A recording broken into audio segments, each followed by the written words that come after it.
Coming up next, it's Johnny Bravo on Cartoon Network.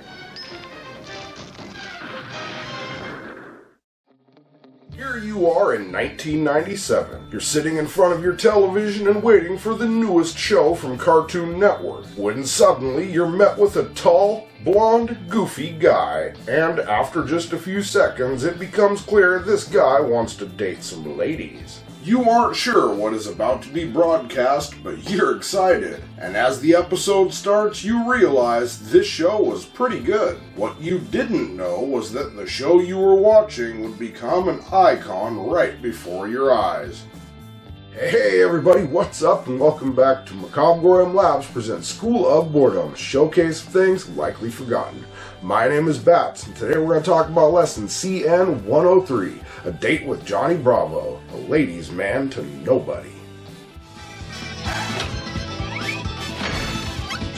Sassy. Man, I'm pretty. The history.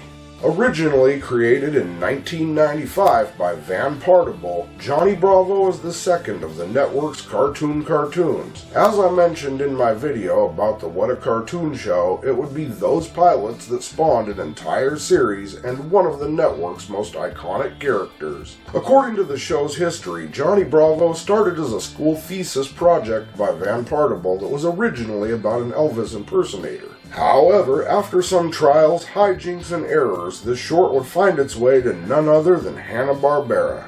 And they loved it. It wouldn't be long after that until the studio would task Van Partible with redesigning the character into a property that they themselves would own. So Van Partible and a small group of animators got to work and created the first of 3 short cartoons, and it was called Johnny Bravo. As I mentioned in CN 102, it would air on the What a Cartoon Show. There were 2 other shorts with Jungle Boy and Mr. Monkey Man, and Johnny Bravo and the Amazon Women. These 2 would also air on the What a Cartoon Show. After this, the show would gain major popularity, so much so in fact it would lead to the show getting greenlit for its first full season. So Van Partible would have a team of all-stars working with him, including the talents of Butch Hartman of Fairly Odd Parents fame, John McIntyre of Rocko's Modern Life, and Seth MacFarlane of Family Guy, and Steve Marmel from, well, a lot of things. So the decision was made to take him from an Elvis impersonator to a James Dean-style lunkhead. However, he would still use the mannerisms of the king himself. They would dress the character up in blue jeans, a black t-shirt, sunglasses, and a blonde pompadour. He'd be presented as a skirt-chasing, sexist dimwit whose sole purpose was to get himself a lady.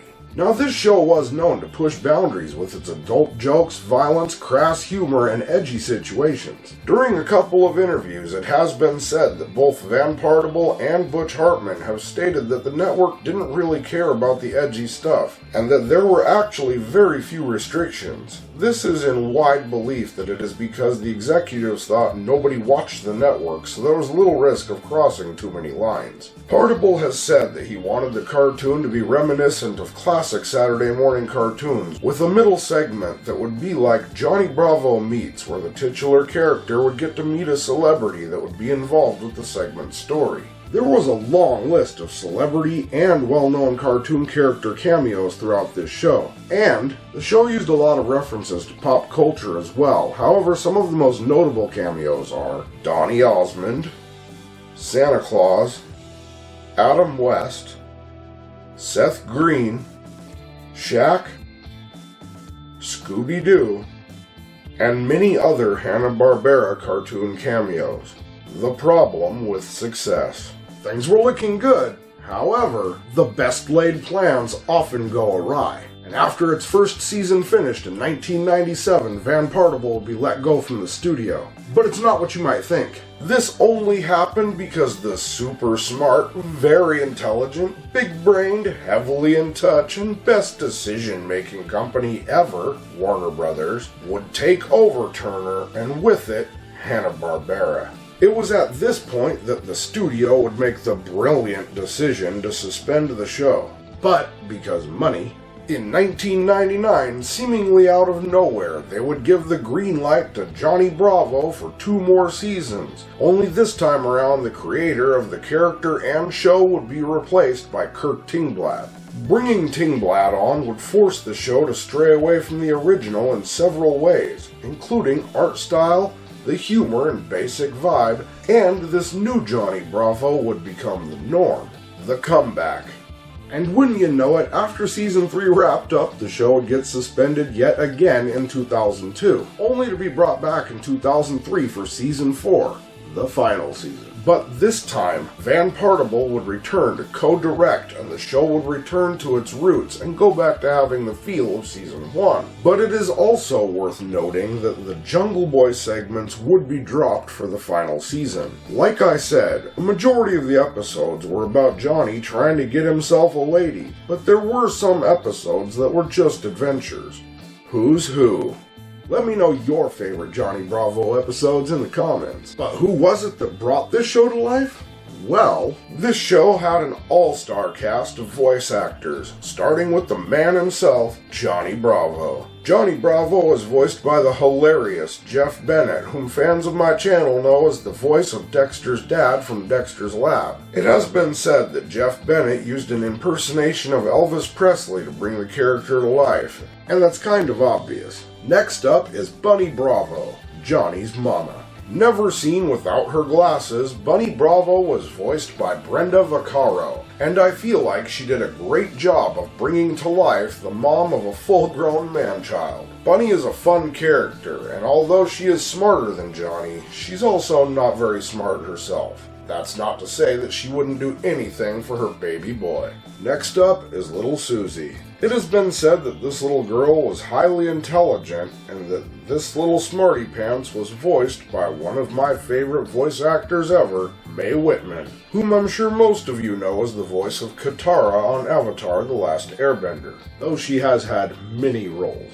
Little Susie was a little girl around 6 to 8 years old, and I suspect she had a crush on Johnny, but that's a topic for later. Up next, Carl Krasinskiewicz. Carl is a nerd. He wouldn't become part of the show until season 2, and I feel like that was one change that was actually not too bad of a thing. Although he had a very annoying voice, he was voiced by the legend himself, Tom Kenny. Carl is said to be in his early 20s and Johnny's friend even if Johnny doesn't care. Moving on to Pops. Also introduced in Season 2 and another somewhat welcome addition to the show, Pops was voiced by Larry Drake. Pops kind of acts as Johnny's impromptu father figure, offering advice and wisdom. Pops himself has a very mysterious past and is quite the character. Waiter, there's a fly in my soup. Welcome to Pops! Pop's corn chowder. I'm a fly and even I'm revolted. The specials. There were a whole bunch of other characters throughout the show, but we're not going to get into them here, we'll be here for hours. But Johnny Bravo did have 2 specials, with a Johnny Bravo Christmas, written and directed by Van Partible and Robert Alvarez in 2001. This episode was a typical holiday episode, featuring a story about Johnny beating Santa Claus, and this would also become the most notorious Donny Osmond episode that fans still talk about to this day. The second special, also created by the same duo, It's Valentine's Day, Johnny Bravo, was a rare Valentine's Day special. Not that the episode was rare, it is, but that it's rare for cartoons to do Valentine's Day specials. Coincidentally, Valentine's Day happens to be Johnny Bravo's birthday. The special is basically Johnny going out to find a date for his birthday and failing horribly. Even though his mother had a few dates lined up for him, he wanted to find a date himself. Hijinks ensue, and I might talk about this special more later on.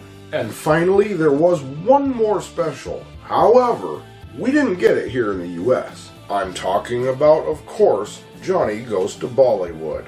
Now I have to say that I personally have not seen this one yet, but I am on the lookout for it. but here's what I could find about it. It's not the episode from the show with the same title, and Van Partible was actually the only American involved with its entire production. The basic premise that I understand for this one is after seeing a Where Are They Now style show featuring Johnny Bravo himself, Johnny realizes that people have forgotten about him, so he sets out on a journey to Hollywood to prove he's still just as important as he always was. The problem is that he accidentally goes to Bollywood, India, apparently mistaking Hollywood and Indiana. Based on what I read, he gets wrapped up in a murder plot with his Indian counterpart, Jiggy.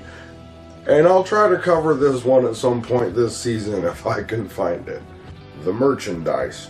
There was a vast array of varying merchandise for Johnny Bravo, but most notably plush dolls, cake toppers, cereal and fast food toys, and the usual clothing. And even as of recently, a couple of Funko Pop figures. And yes, there was a board game. Johnny Bravo, Catch Him If You Can. I'm not sure what this game is about, but I do plan on getting a copy soon. I'm looking at eBay. And if I do, I'll cover it in detail. And aside from several appearances in other video games, he actually did get one of his own. And if I can find it, I'll cover it as well. The Johnny Bravo and Hukka Mega Mighty Ultra Extremo Datarama would release in Europe in 2007, and Australia and New Zealand in 2008. Here in the United States, we would get a Nintendo DS version in 2009, but no PS2 or any other legitimate version. You can find copies of both on places like eBay, and the price varies depending on what you want. Where is it now? So where is the show today? You can find the show in a variety of places, services, and mediums, all at different prices, and there are a few hard to find editions, and those ones get up there in price. But I'm sure it's available almost anywhere. That's thoughts. I really liked this show, and I feel like it was a fun, goofy show that reminds me of the best of times of Saturday mornings. Although it was violent, it was well written, and while I didn't appreciate all of the changes from when Kirk Tingblad took over, the addition of Pops and Carl were a fun and welcome change. With the current political climate, I don't think this show would fly very well today, but we're not going to get into any of that here. We're all here to have a good time and have fun. However, it is held fondly in the hearts of the fans that watched it, and I hope it never gets the dreaded reboot treatment. But now you know what I think? I've just got to ask. Were you a fan of Johnny Bravo? If so, what was your favorite character, moment, or episode? If not, what was your favorite childhood show? Have any comments or fun facts? Maybe I forgot something, or maybe you have a suggestion for a future video. Perhaps you just want to stop in and say hi. Either way, head on into the comments because I look forward to hearing from you. And with that, unfortunately, we're out of time for this School of Boredom lesson. I've been your host, Bats, and this has been Lesson CN 103, A Date with Johnny Bravo, ladies' man to nobody.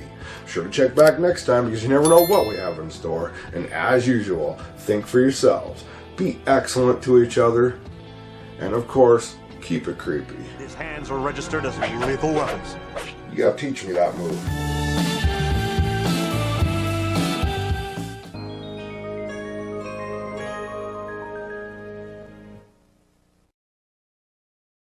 Hey, thanks for checking out our video. If you enjoyed this one and would like to see more of our weird, creepy, odd, eccentric, or strange content as soon as it comes out, please feel free to click like, subscribe, and turn on notifications for more. We'll see you later. Keep it creepy.